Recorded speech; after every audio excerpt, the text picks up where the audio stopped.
Assalamu alaikum everyone, welcome back to another video. This is Malia Bhatt from Career Gurus.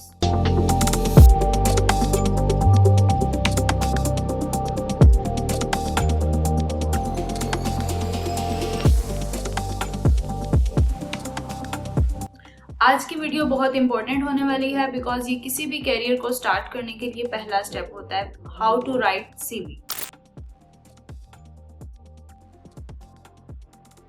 सबसे पहले हम बात करेंगे कि व्हाट इज सीवी। कुछ लोग इसको सीवी भी कहते हैं, कुछ लोग रेज्यूमे भी कहते हैं। तो अगर कोई आपसे रेज्यूमे भी मांगे तो इसका मतलब यही होता है कि he is asking for the CV. Basically CV एक ऐसा फॉर्मल डॉक्यूमेंट है जिसमें आप अपनी एजुकेशनल एक्सपीरियंस, अपना वर्क एक्सपीरियंस, अपने पर्सनल स्किल्स को मेंशन करते हैं to apply for the job. So CV writing से पहले आपको ये पता होना चाहिए कि there are two types of CV format. Okay, the first one is reverse chronological and the other one is skill based CV. Okay, so first one is reverse chronological order. इस CV में क्या होता है, ये एक तो preference है market के लिहाज से, और आप अपने एजुकेशनल हिस्ट्री, अपने एक्सपीरियंस हिस्ट्री को लेटेस्ट वर्क से, यानी कि पहले अगर इस वक्त 2022 चल रहा है तो आप 2022 का एक्सपीरियंस लिखेंगे, नेक्स्ट आप उससे प्रीवियस। तो इस ऑर्डर में जो आप सीवी को प्रिपेयर करते हैं, चाहे वो आपकी एजुकेशन हिस्ट्री है, चाहे वो आपका वर्क एक्सपीरियंस है, तो ये फॉर्मेट जो है ये क्रोनोलॉजिकल ऑर्डर में आता है। And the next one is skill based. Skill based CV is purely formatted and documented in the form of the skills. आपके पास जितनी भी स्किल्स हैं, rather than the history of your experience and the history of your education, you have to emphasize on the skills. आपकी इसमें skills को आप इसमें ज्यादा मेंशन करते हैं, जो आपकी पर्सनल स्किल्स हैं, जो आपकी एबिलिटीज हैं, जिनको आप टारगेट करके जॉब के लिए अप्लाई करें। So these are the two types of the skills. अब मैं आप लोगों को बताने जा रही हूँ 10 मोस्ट इम्पोर्टेंट टिप्स जिसको आप फॉलो करेंगे और then you will get your dream job. Okay, so first tip is read the job description before you write your resume. Basically इसमें आपको ये बताया जा रहा है कि अगर आप किसी जॉब के लिए सीवी को लिख रहे हैं तो सबसे पहले आपको पता होना चाहिए उसकी जॉब डिस्क्रिप्शन क्या है। आप उसकी जॉब डिस्क्रिप्शन को डिटेल्स में पढ़ें, उसमें देखें रिक्वायर्ड क्वालिफिकेशन क्या है, रिक्वायर्ड स्किल्स क्या है, रिक्वायर्ड एक्सपर्टीज क्या है, और अगर वो आपके पास हैं तो आप उनको हाईलाइटेड वर्जन के साथ अपनी सीवी में मेंशन करें, बिकॉज वही रिक्वायरमेंट उस जॉब की हैं जो उन्होंने जॉब डिस्क्रिप्शन में अप्लाई की हैं या लिखी हुई हैं।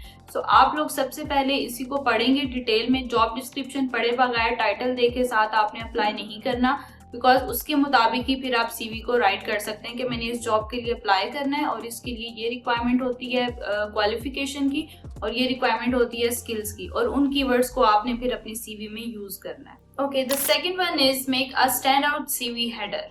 सो बेसिकली इसमें आपको ये बताया जा रहा है कि जो आपका सीवी का टॉप हेडर है उसमें आपका जो नाम है, एक तो वो कैपिटलाइज होना चाहिए, उसको मोस्ट प्रोमिनेंट नजर आना चाहिए हेडर में। सेकेंड वन, आपकी जो डेजिग्नेशन है लास्ट जॉब की, for example if you are a project manager, if you are a team leader, whatever, वो आपने अपने नाम के साथ मेंशन करनी है। अपने कॉन्टैक्ट डिटेल्स मेंशन करनी है, जो बेसिक डिटेल्स होती हैं जिसमें नंबर और ईमेल आता है, and the LinkedIn profile. Third one is create a powerful personal statement. So basically इसमें आप जो अपनी पर्सनल प्रोफाइल, कुछ लोग समरी लिखते हैं, कुछ लोग ओवरव्यू लिखते हैं, कुछ लोग ऑब्जेक्टिव लिखते हैं, ये जो सब हेडिंग्स आती हैं आपके नाम के नीचे जिसे पर्सनल प्रोफाइल स्टेटमेंट भी कहते हैं, इसको आपने कैसे लिखना है। बेसिकली इसमें आप अपनी जो what we are offering to them as a professional, और आप जो उस जॉब में अगर जाएंगे तो आपकी पर्सनल ऐसी कौन सी एबिलिटीज या स्किल्स हैं जो उनकी कंपनी के लिए बेनिफिट हैं, या आपकी कौन सी ऐसी स्किल्स हैं अदर देन टेक्निकल स्किल्स या अदर देन जो जॉब के लिए रिक्वायरमेंट है, आपको जो चाहिए, जो आप कंपनी को बताना चाह रहे हैं अपने बारे में कि how you are motivated to get this job, और आप इसमें क्या जो है कंट्रीब्यूट कर सकते हैं, वो पूरा आपका जो पर्सनल स्टेटमेंट है वो उस जॉब के रेफरेंस को रखते हुए और आपकी बाकी सीवी, बाकी जितनी भी आपने सीवी में स्किल्स वगैरह लिखी हुई हैं उसकी समरी होनी चाहिए, ना कि आप उसको बिल्कुल एक रैंडम पर्सनल स्टेटमेंट लिखें। इट शुड बी प्रोफेशनल और वो जॉब रिलेटेड ही होनी चाहिए जिसके लिए आप अप्लाई करने जा रहे हैं, या जो भी आपका पास्ट एक्सपीरियंस है उससे related. The fourth one is use bullets points. इसमें बेसिकली आप अगर अपने वर्क हिस्ट्री को भी लिख रहे हैं, या आप अपनी स्किल्स को लिख रहे हैं, या आप अपने पास्ट एक्सपीरियंस को लिख रहे हैं, तो आप बुलेट पॉइंट्स में अपनी इंफॉर्मेशन को लिखें, बिकॉज वो इजी टू रीड है और एक हायरिंग मैनेजर के लिए आपकी सीवी को इनिशियली शॉर्टलिस्ट करना या स्कैन करने में हेल्पफुल रहता है। तो इंस्टेड कि आप पैराग्राफ में अपनी सारी हिस्ट्री लिखें या अपनी क्वालिफिकेशन लिखें, आप बुलेट पॉइंट में उसको हाईलाइट करके लिखें जिसको आप बताना चाह रहे हैं या जो उसकी रिक्वायरमेंट थी जॉब की। So bullet point must use. And the fifth one is include numbered achievements. So इसमें बेसिकली क्या है कि वैसे तो आप सीवी में बहुत सी अचीवमेंट लिख देते हैं कि मैंने ये भी किया, ये भी किया, ये भी किया, but achievement should be quantified. Like अगर आप मैनेजर हैं किसी कंपनी के, बिजनेस डेवलपमेंट मैनेजर हैं, या किसी ऐसी पोजीशन पे हैं जिस पे आपने कंपनी के प्रॉफिट को मैक्सिमाइज किया है, तो आप उसको मेंशन कर सकते हैं कि 20 to 25%, यानी इन नंबर्स आप उसको मेंशन करेंगे कि कंपनी के प्रॉफिट को मैंने मैक्सिमाइज किया है। या अगर आप किसी अकाउंट्स की जॉब के लिए अप्लाई करें और आपने उनकी कॉस्टिंग में या उसके जो ऑपरेशनल कॉस्ट है उसको आपने रिड्यूस किया है, तो आप उसको भी नंबर्स में मेंशन कर सकते हैं कि मैंने इतने % कंपनी की ऑपरेशनल कॉस्ट को रिड्यूस किया। And the sixth one is use power words. So basically जब आप अपनी सीवी को लिख रहे हैं उसमें आप बेसिक इंग्लिश को और बेसिक वर्ड्स को थोड़ा सा अवॉइड करें और अपनी वोकैबुलरी को थोड़ा सा फॉर्मल करें और पावरफुल वर्ड्स उसमें इस्तेमाल करें, जैसे कि अकम्प्लिश हो गया, अचीव्ड हो गया, इस तरह की कुछ आप वर्ड्स को और भी बहुत सी वोकैबुलरी को आप सर्च करके अपने सेंटेंस को अच्छे तरीके से प्रेजेंट कर सकते हैं। And the seventh one is include additional sections. अब बेसिकली एडिशनल सेक्शंस जो हैं वो आपको हेल्प करते हैं अगर आपके पास कुछ उस जॉब से रिलेटेड एक्स्ट्रा सर्टिफिकेशंस हैं, कुछ आपने उसमें कुछ पब्लिकेशंस की हुई हैं, कुछ अवार्ड्स आपने विन किए हुए हैं, तो उस तरह के एक्स्ट्रा सेक्शंस जो हैं वो आपको क्या करते हैं, डिफरेंशिएट करते हैं बाकी सीवीज से कि आपके पास ये चीज़ें कुछ एक्स्ट्रा हैं जिसको आप एक एडिशनल सेक्शंस बना के उसमें आप पुट इन कर सकते हैं। And the eighth one is do not include your personal information. This is the biggest mistake the people do. Do not write your personal information like your marital status, like your date of birth, like your CNIC. आपके CV में इस तरह की information नहीं होनी चाहिए because ये बिल्कुल अननेसेसरी है. So do not write these kind of informations while writing your CV. So the ninth one is use the right file format and the file name. File format जब आपकी CV complete हो चुकी है, कभी भी आप किसी को सीवी डॉक फाइल में या वर्ड की फाइल में सेंड मत करें बिकॉज आपकी फॉर्मेटिंग सारी अगले के पास गई है या नहीं गई वो डिस्टर्ब हो जाती है. Always use the PDF format और उसके बाद जो आपकी फाइल का नाम होना चाहिए. फॉर एग्जाम्पल अगर आपका नाम मलिहा भट्ट है तो मलिहा भट्ट _CV और _resume.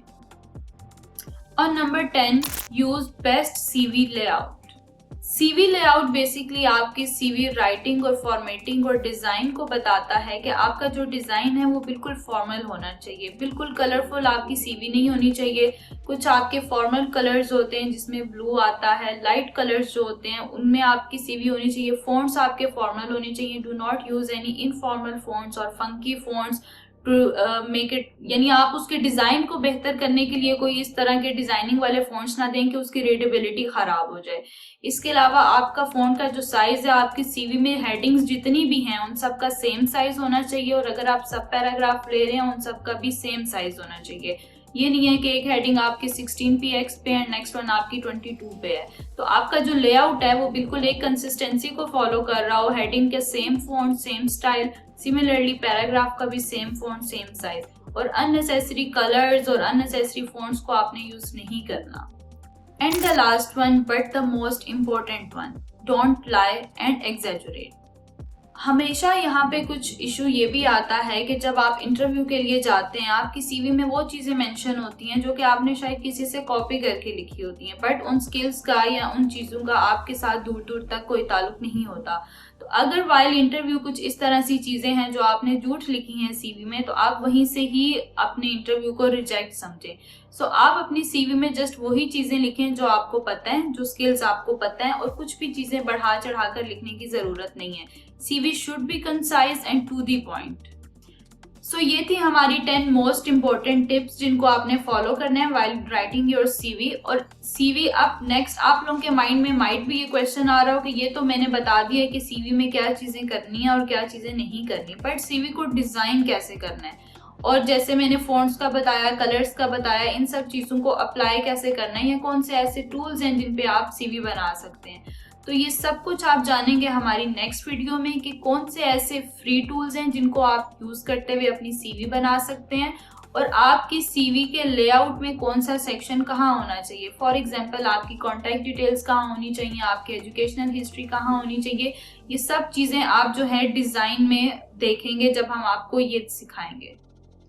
So that's all for this video. I hope कि आप लोगों को काफी कुछ सीखने को मिला होगा इस वीडियो से, और अपनी इन मिस्टेक्स को अवॉइड आप लोग जरूर करेंगे नेक्स्ट टाइम। इसी तरह की टिप्स एंड ट्रिक्स प्रोफेशनल से आप क्या जानना चाहते हैं और क्या सीखना चाहते हैं हमें कमेंट सेक्शन में जरूर बताएं।